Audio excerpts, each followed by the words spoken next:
In 1932, Frank Mars is on top of the world, owner of one of the most successful candy companies in the nation.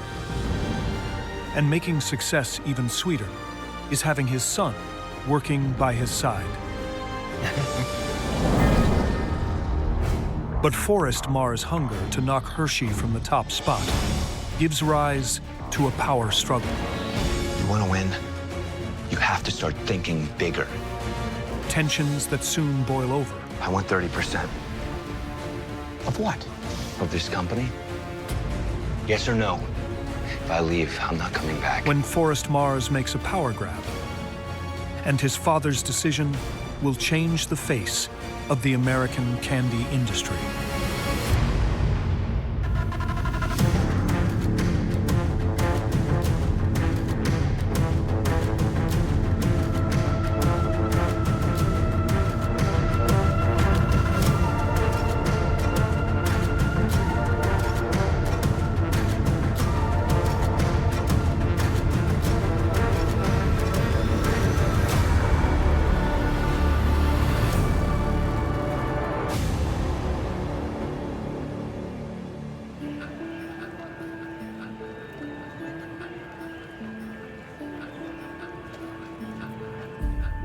In 1905, a 22-year-old entrepreneur with a wife and baby to support is working around the clock to try and fulfill a childhood dream, operating his own small penny candy business. His name is Franklin Mars. Franklin Mars learned the art and craft of candy making from his mother as a way to pass time. He suffered from polio as a child, and he wasn't allowed to be outside, playing with friends. The hours spent helping his mother spark a passion in Mars that stays with him. He grew very interested in candy production, and as an adult, he decided that that was a career he wanted to pursue. At the time, America's candy business consists mostly of small, local operations, like Mars's, with one major exception: Hershey.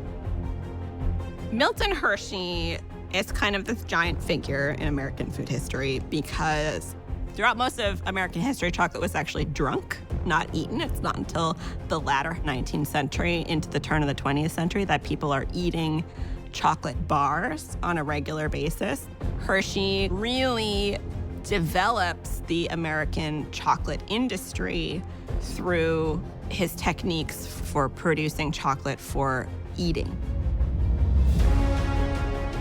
Milton Hershey's iconic milk chocolate Hershey bar has made him the candy industry's undisputed king, with annual sales in excess of 35 million in today's dollars, and climbing.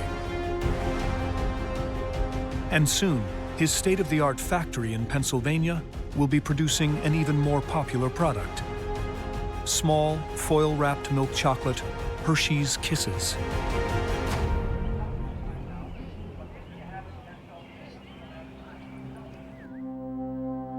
Though he dreams of one day having success on the same level as Hershey, Frank's penny candy business is constantly on the brink of collapse. Here's the new key. I don't know where I'm gonna put all this stuff. There's not a single closet, pantry, storage space in this apartment. And despite the long hours he puts in to try and make sales, he struggles to earn enough to keep a roof over his family's head.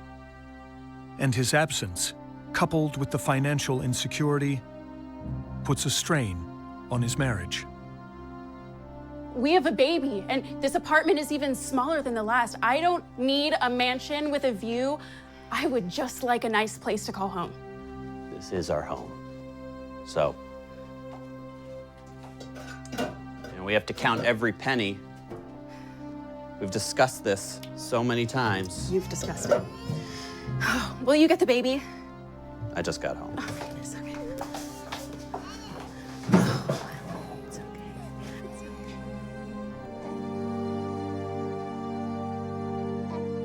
Frank Mars was a guy who was willing to do whatever it took to succeed, but he did so at the cost of his family.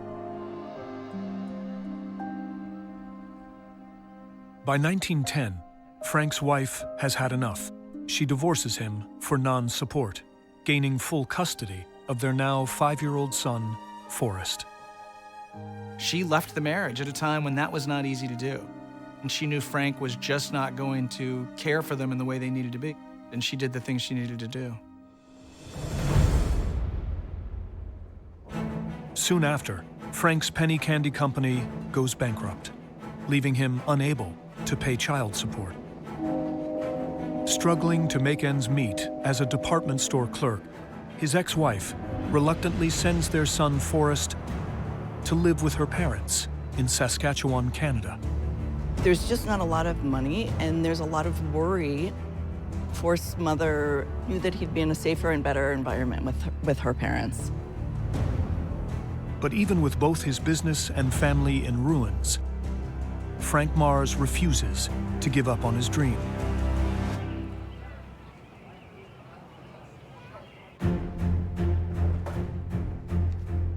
He remarries, and over the next decade, starts 2 more small candy companies.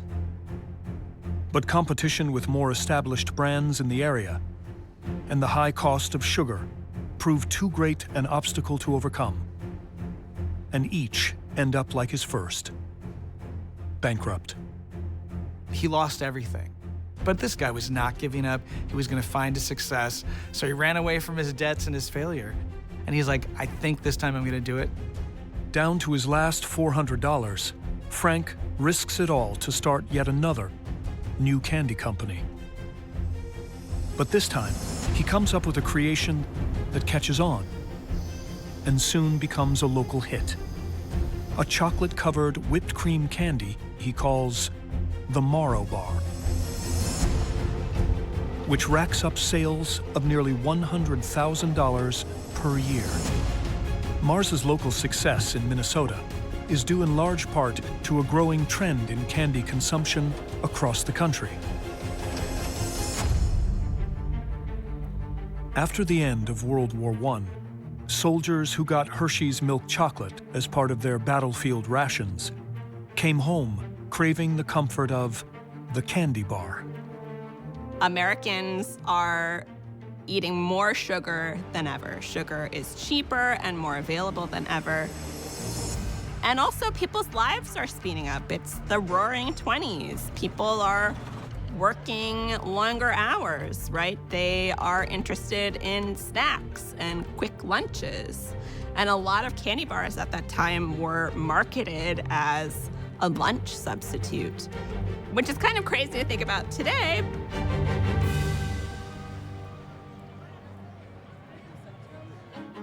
But now, in his 40s, having put his past failures behind him, a reminder of Frank Mars's greatest loss is about to re-enter his life.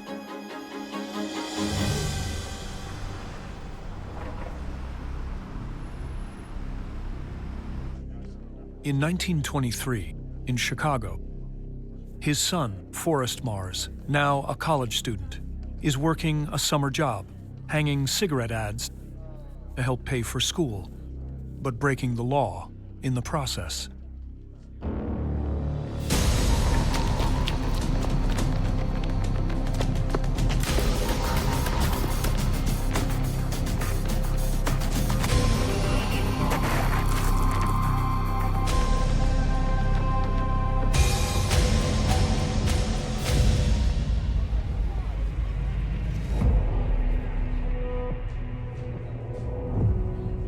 Frank receives a phone call from the son he hasn't seen in years and travels hundreds of miles to bail him out. You gotta imagine that situation must have been sort of awkward, right? Here's a father and son that haven't seen one another in a long period of time, and what do they say? You're welcome. But it really created this opportunity, in Forrest reaching out to Frank, it created an opportunity for them to reconnect.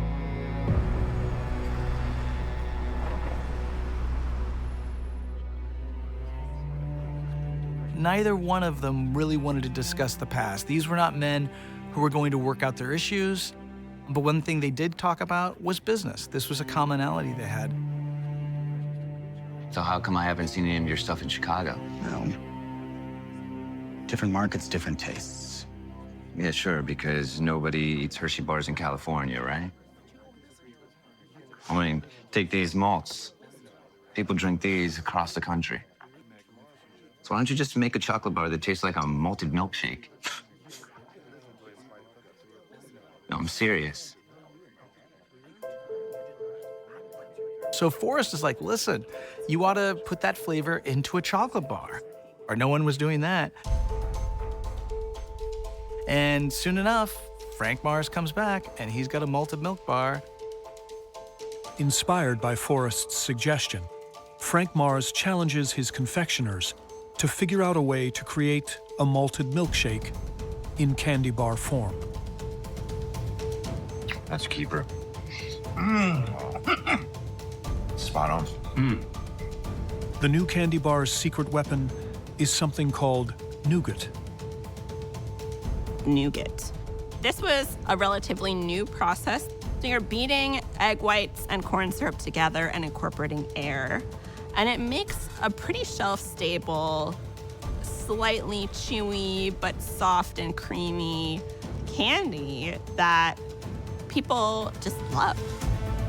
From the moment he tastes the malt-flavored nougat and caramel, covered in milk chocolate, Frank Mars knows he has something special. In tribute to its milkshake flavor and his celestial last name, he calls the new creation Milky Way. And he believes it could catapult his company beyond the local market. But to do that, he's going to need help from Hershey. And after meeting with Hershey executives, Mars receives a line of credit to purchase Hershey's chocolate. And Milky Way begins production. Hershey was actually supplying milk chocolate to a lot of competitors. They were supplying milk chocolate to Mars. They were supplying at different points to Nestle. They supplied milk chocolate to Nabisco for Oreo cookies. Just weeks after the Milky Way bar enters the market, Mars knows he has a hit. With bars flying off the shelves throughout the Midwest.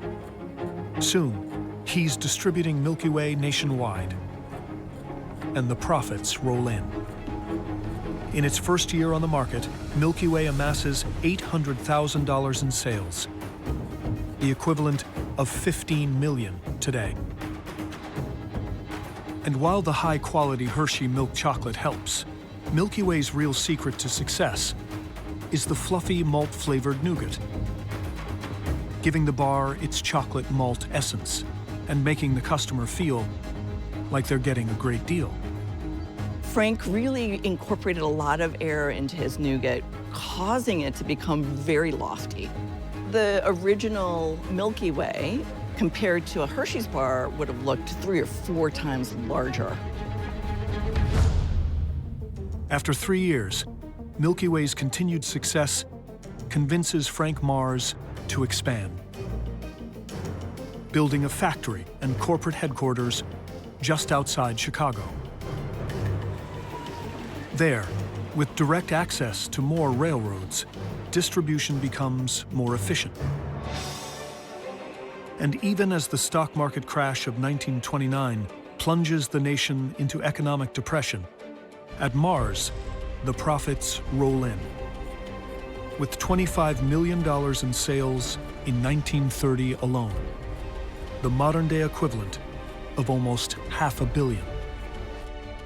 For candy companies in general, the Depression was actually quite profitable. Candy bars were fairly inexpensive. We didn't have quite the same nutrition science understandings that we do today. Because meat was so expensive, because food was so expensive, the nickel bar chocolate bar became an occasional meal replacement. With demand increasing, in 1930, the company introduces the peanut and peanut butter nougat-filled Snickers bar, named after Frank's wife Ethel's favorite racehorse. And in 1932, Three Musketeers debuts, containing 3 individual chocolate-coated bars filled with chocolate, strawberry, and vanilla nougat. What makes Mars unique is Snickers, Milky Way, Three Musketeers. The bulk ingredient in them all is nougat. And nougat is relatively inexpensive to produce. For Frank Mars, going from 3 bankruptcies to having 3 top-selling candy bars is a dream come true, and one he is happy to be sharing with his son. After reuniting, Frank puts Forrest through college as he transfers to Yale University, where he graduates with honors in industrial engineering. Newly married, he has returned to Chicago hoping to use what he's learned to help the company grow and challenge Hershey for candy bar supremacy.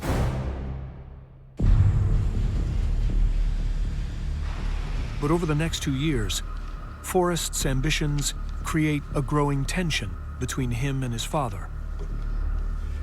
Forrest Mars is a salaried employee at Frank's factory. What he wanted, though, was the power to push the envelope. And that was not being given to him.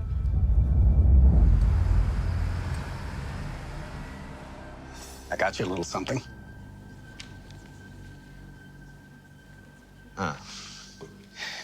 It's my way of saying I'm proud of you. Look around. This is everything I've ever wanted, and you are a part of it. You're acting like we've won, and we're not even in the game yet. You want to win? You have to start thinking bigger. Hershey isn't our supplier. They're a competition. They were very different people. They had very different backgrounds, and they had very different motivation. And Forrest really saw Franklin as somebody who didn't have the structure for his company to be a legacy company. Now, Frank and Forrest Mars' different visions of what success means are driving them apart and pushing Forrest to the edge. I want 30%. Of what? Of this company. I've earned it. Forrest, this is my company. 30% or I walk out that door. Don't. Yes or no? If I leave, I'm not coming back.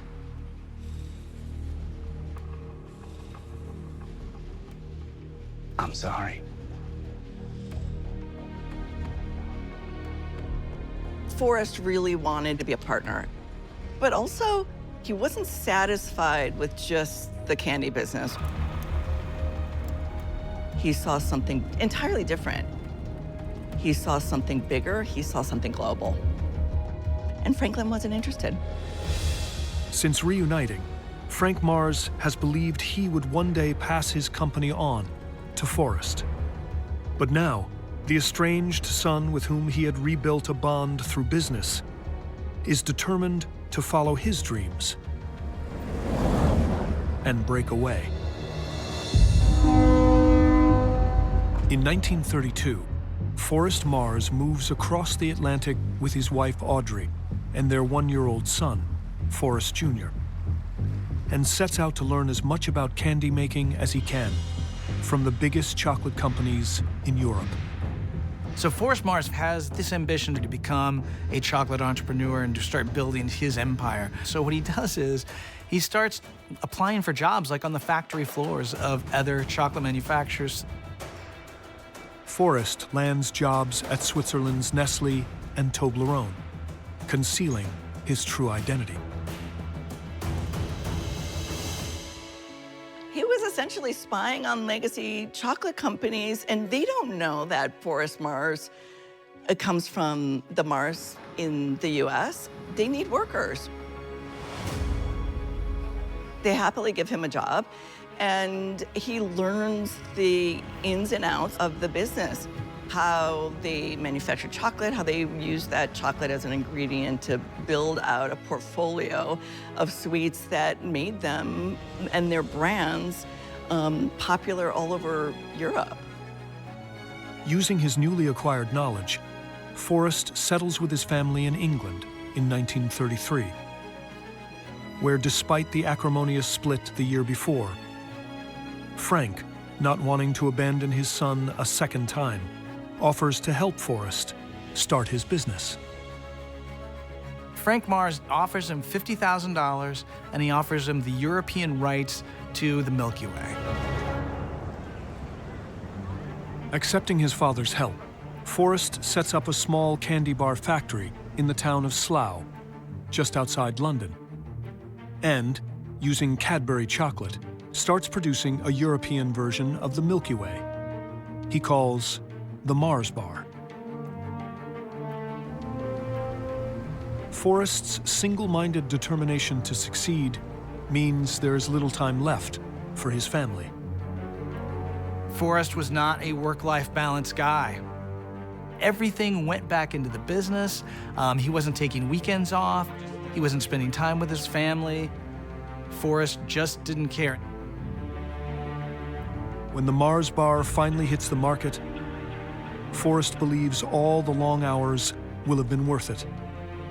And after its British debut, the thick, nougat-filled Mars Bar is an instant success, selling over 2 million bars in its first year on the market. With that success, Forrest believes he has shown what he is capable of when he's calling the shots,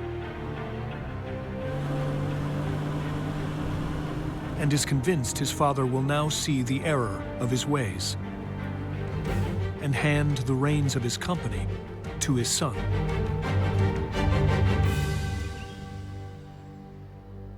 But tragically, that day will never come.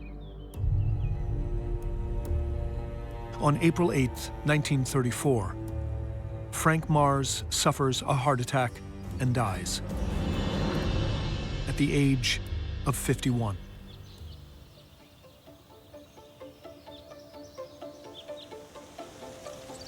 "4,000 miles and an ocean away, Forrest receives the shocking news.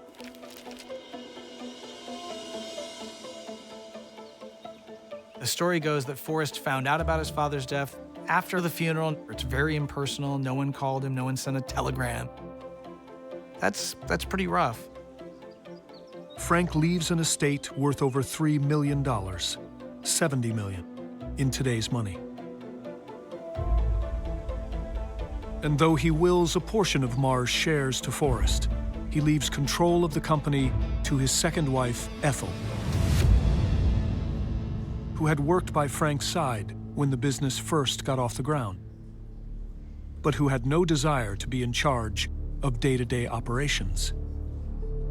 Frank's second wife, Ethel, she wasn't interested in being a chocolate factory executive, but she was dedicated to the idea of what her husband had built and keeping it alive and keeping the name and keeping things running the way they had been.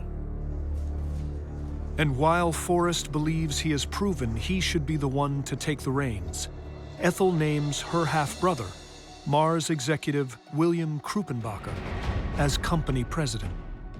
Krupenbacher had been working at the company for a while, and he knew the business, and he seemed to be keeping the ship pretty steady. Forrest Mars sees the choice as a slap in the face and motivation to one day claim what he believes is rightfully his. Determined to grow his business even more, Forrest creates a crunchy chocolate-covered malted milk ball called Maltesers, and it flies off the shelves. Then, looking to diversify, he acquires a canned dog food brand called Chappie. Forrest was always looking for other opportunities. He wasn't satisfied. He wasn't like his father. He wasn't satisfied to just have one success. And when he saw this dog food, this canned dog food, he said, you know what? I think I can turn this into something. Mars promotes the food as a nutritious alternative to the table scraps most people feed their dogs. And with no real competition, sales take off, quintupling over the next 5 years.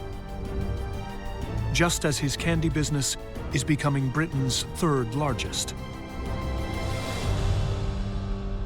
But in late 1939, with the specter of war in Europe looming, Forrest fears for the safety of his family, which has grown with the birth of John Mars 4 years before, and newborn daughter, Jacqueline, in October. He hands over management of his companies to British associates, and after 7 years abroad, returns to America with his family, armed with an idea he believes will make his company even bigger. There's another company called Roundtree that had developed something called the Smartie. Chocolate on the inside coated in sugar, a hardened sugar shell. Those were super popular in the UK, and Forrest has an idea. Convinced that Americans will love a convenient, colorful candy like this, he travels to Pennsylvania to make a pitch to Hershey's president, William Murray.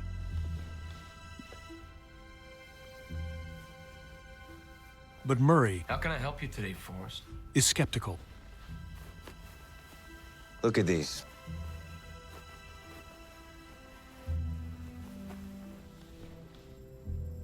Colorful. So what? So they've been in my pocket since I left New York. These are chocolate. How is that possible? No, wait. You don't want my pocket candy. Try this.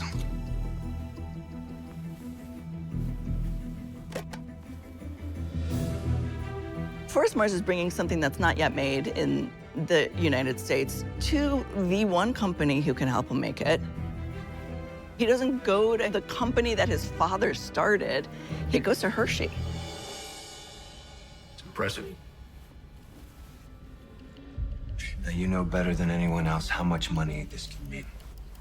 For a 20% investment and your guarantee of a steady supply of Hershey's chocolate. Bruce, your son, he's the executive vice president of my new company. Forrest's hope is that with no ownership stake in Hershey, Murray will see this as the only opportunity to create a legacy for his son. I think Bruce would go for it. Mars and Murray. That has a ring to it. I like it too. Enjoy those.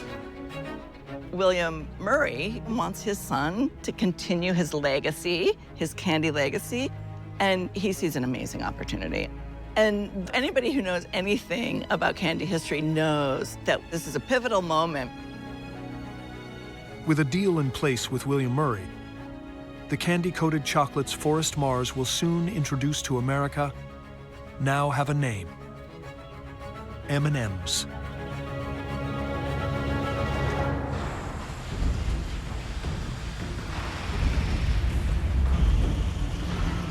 Soon, in downtown Newark, New Jersey, Forrest Mars has a factory up and running, transforming tons of bite-sized milk chocolate pellets into a cascade of his candy-coated M&Ms. But not one of these candies will be available to the American public.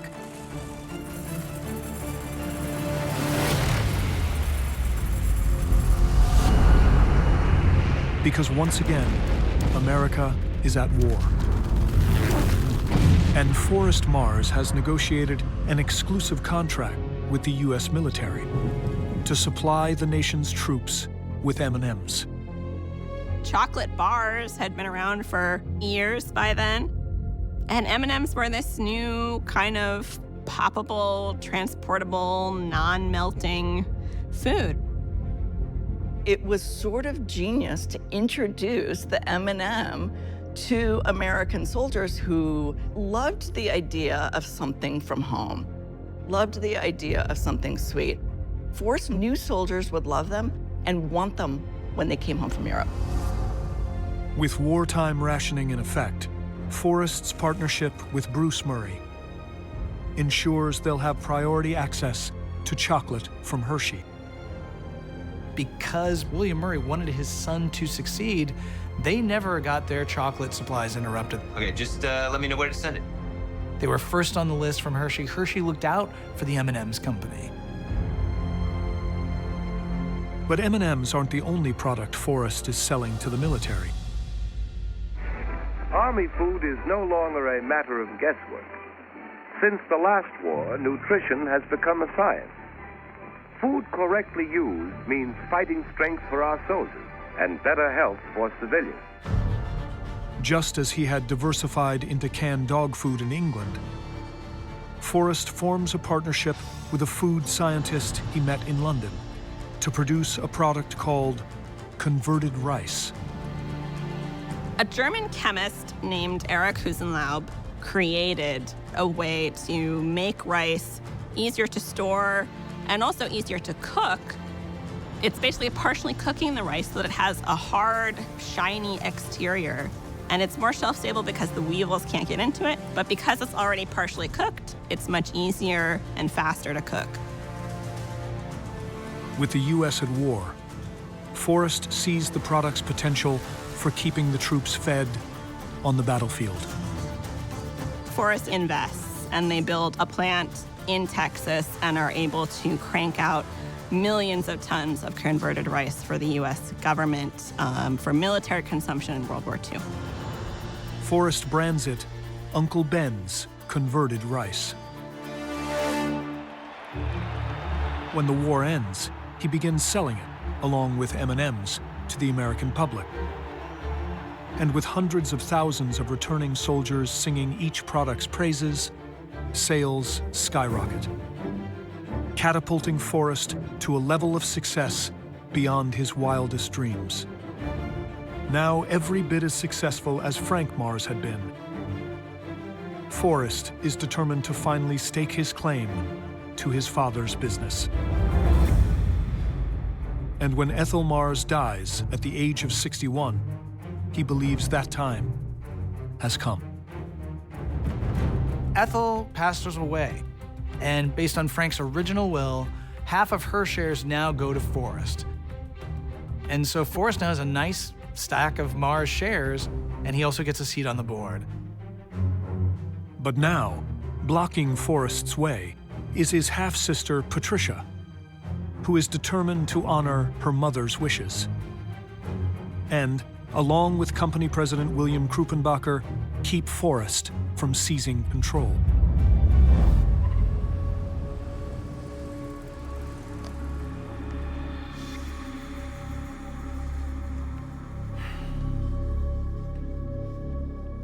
I'm sorry for your loss.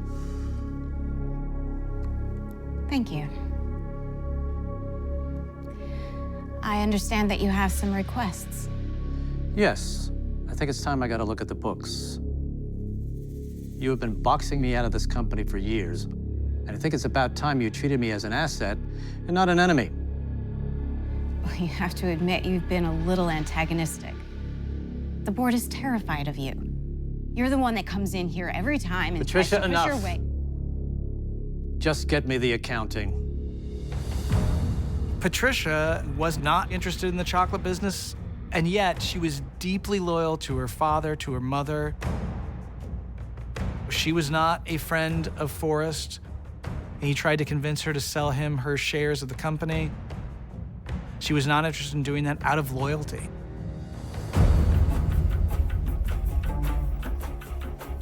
Though Forrest is determined to win enough seats on the board to gain control of his father's company, it doesn't distract him from continuing to build his own business. Over the next several years, Forrest's company, known as Food Manufacturers, is continuing to grow exponentially as he sinks millions into advertising to boost sales even further. By the end of the 1950s, it boasts sales of $200 million, the modern-day equivalent of $2.1 billion. 4 times more than Mars. But even though his own company now dwarfs the one founded by his father, his drive to take it over is as strong as ever.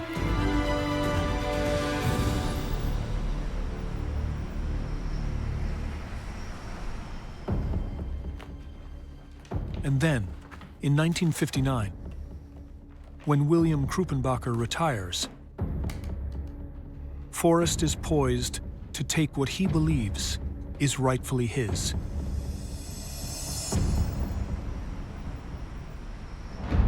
But Patricia, who holds the same amount of shares and who has the support of a majority of the board, has other ideas.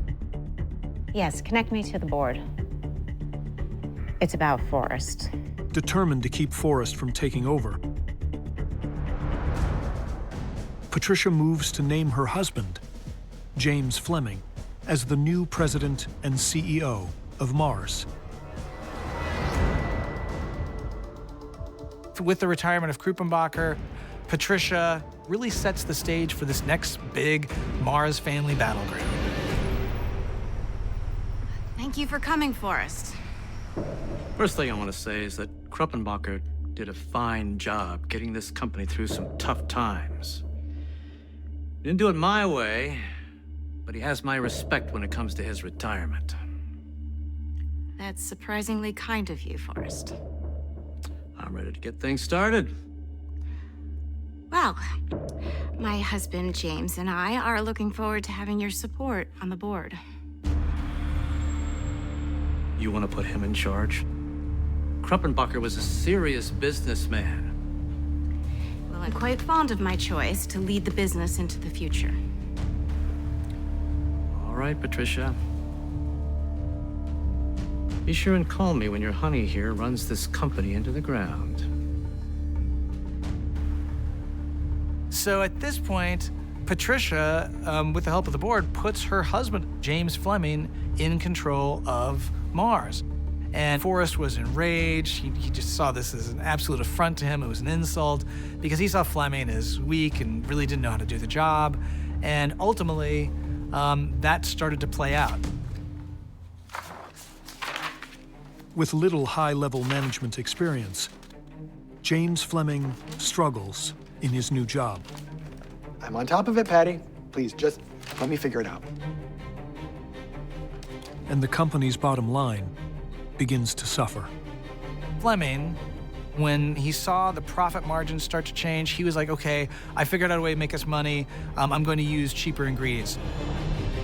In addition to reducing costs of ingredients, Fleming also cuts corners in production. There was a story where you could see through the coating of the Snickers bar, right? You could start to see the peanuts would show through. And so the product started to suffer, and then sales started to suffer because consumers started to notice. The product quality just fell off the cliff. By 1964, Mars's revenues have dropped by 20%. And Forrest Mars makes his move. And Forrest goes to her and says, listen, your husband is driving the company into the ground. I need to save the company. It'll stay in the family. And she agrees to do it. Forrest finally gets full control of Mars. Finally got what you always wanted. After a struggle that has lasted for over 2 decades, Forrest merges his company with his father's under the name Mars Incorporated. Hope it was all worth it.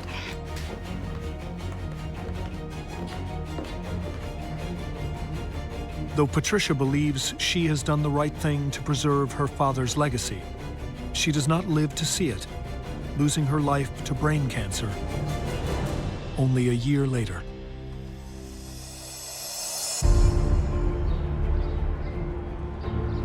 With over 80% of the company now under his control, Forrest moves quickly to acquire the remaining 20%, assuming the titles of chairman, president, and CEO. And immediately, life at the Chicago factory built by his father changes forever. Forrest retools the factory with the latest technology and institutes a no-nonsense corporate culture that will treat all workers as equals. When he came in, everybody got a punch card, including Forrest Mars himself. So these vice presidents, presidents, everybody had to clock in. Mars also establishes the highest pay scale in the industry. Forrest retools the factory with the latest technology, like Hershey.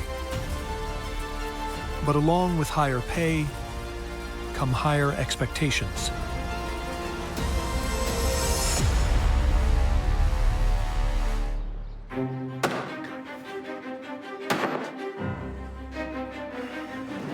Forrest Mars was a notoriously difficult person to work with. Huge anger management problems, very demanding, very controlling, and he expected perfection of everyone. And he's working just as hard, if not harder, than everybody else. But Forrest believes all the hard work will be worth it if he can turn Mars into the #1 candy company in America. And that means severing ties with the company that has supplied Mars's chocolate since the 1920s, Hershey. He wants to divorce himself from Hershey because they're going to become fierce competitors.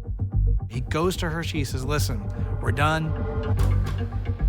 Producing their own chocolate creates huge upfront costs, but Forrest Mars is thinking long-term, building a vertically integrated candy empire that can knock Hershey from the industry's top spot.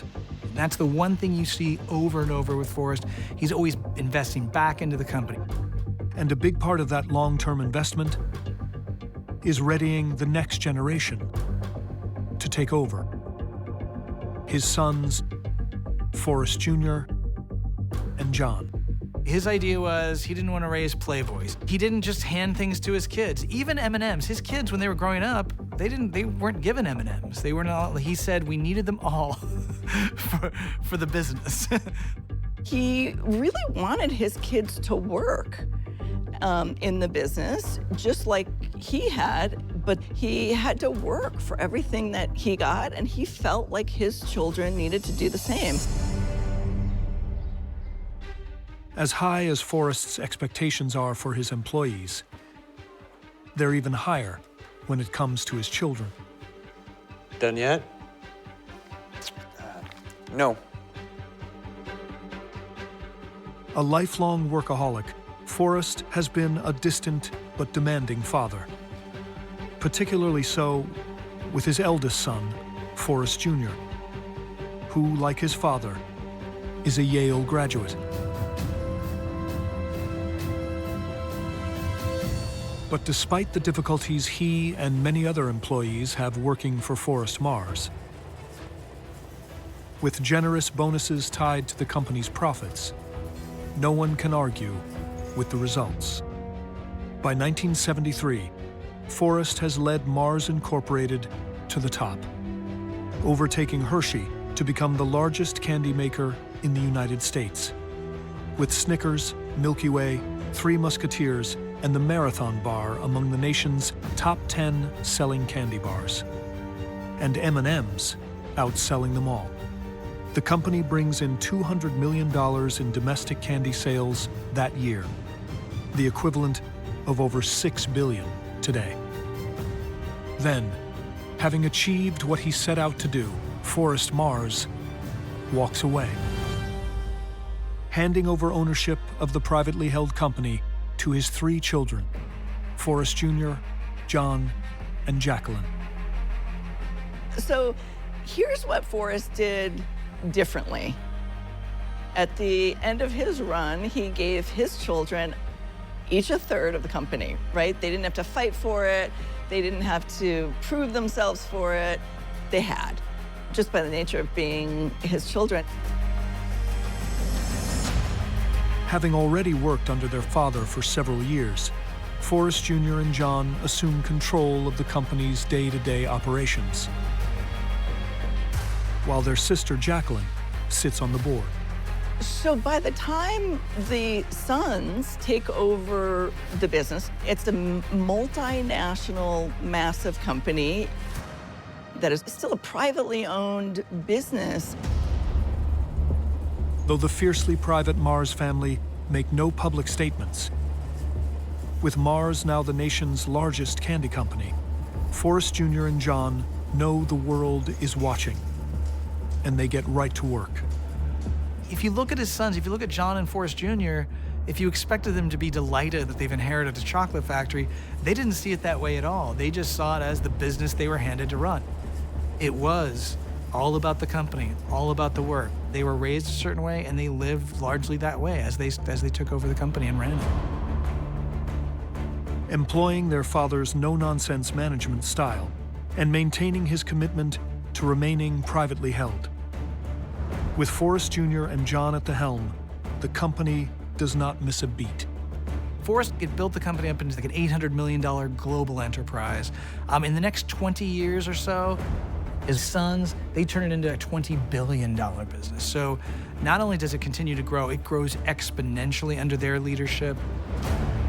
Through the ensuing decades, the company continues its stunning growth.